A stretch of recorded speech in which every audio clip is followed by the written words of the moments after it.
Hey guys, what's up? So, we're back here again with our Threadripper 1920X build. And if you don't remember last time, we didn't have a cooler for it. But in between videos, I've actually come up with some ideas of how I want to do this. So I want to do a ASRock Phantom Gaming themed build. Phantom Gaming is like their ROG, basically. It's their gaming section or their high-end hardware sections. And they have a nice theme. It's this red, silver, and black. So I want to do a Phantom Gaming because you can do Phantom Gaming every part. They partnered with Cooler Master and NZXT and other companies to bring you, or to bring us, or hopefully me, Phantom Gaming parts for almost everything except for the power supply. So I just need to get a case, a cooler, a RAM, and whatever else. And I think they have, the SSD as well. They have Phantom Gaming. But I have the motherboard and the graphics card. Yes, I have the Phantom Gaming Radeon 7, which is a perfect pairing for this 1920X. So I've definitely got a good system here. Alright, so I did actually send an email to Cooler Master, who makes the liquid cooler that I could put on Threadripper with their special adapter, and they didn't respond to my email, and they probably won't. But it's fine, it's fine, it's fine. I ordered something that's just as good. It's honestly, it could be even better. So that's what this brown box is. I ordered on Amazon. Probably a much better cooler. This Dynatron. Yep, this Dynatron SP3 server cooler.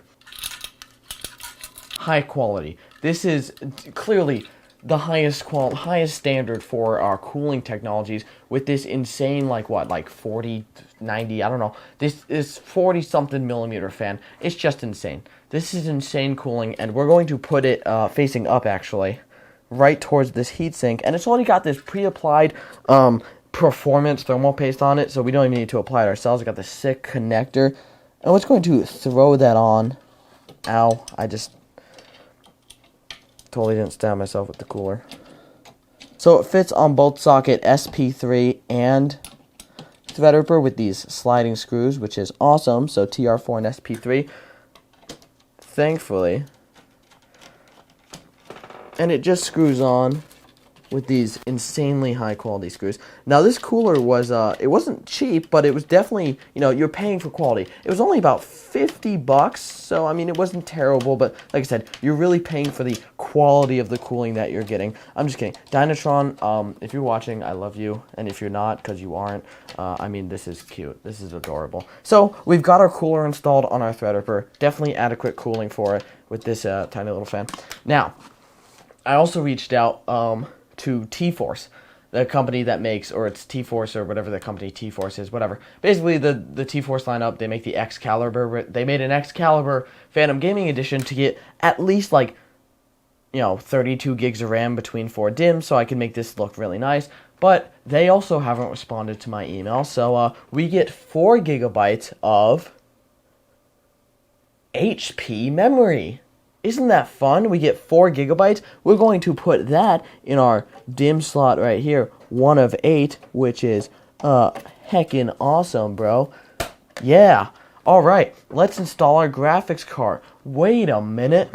Let's check what power supply we're using. Let's move this Madrina's Coffee, who isn't sponsoring me, but they should. What's our power supply looking like? Obviously, we need a good one for this build. We're using this. Mind you, one of my favorite, it's a good power supply. Seasonic Focus Plus Gold, 750 watt, which is actually, it's low, but it should be enough for this build. 750 watts is the recommendation for Radeon 7. So let's just get our GPU. It looks like, because the person I bought this from is an idiot, we only have a 6-pin custom cable for this power supply, because they sold the cable with the graphics card to somebody else. Because, yeah, that's not how power supplies work. So all we get is this one 6-pin, meaning the 2 8-pins on our Radeon 7, that's just not going to work. Sorry, but I do have a graphics card that's just as good to replace it. We've got the RX 580 2048 SP.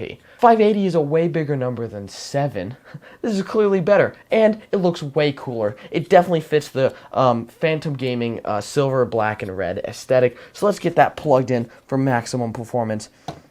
And it's got RGB. If by RGB you mean flashing pink light. Alright, let's actually plug in our fan header so we can actually get our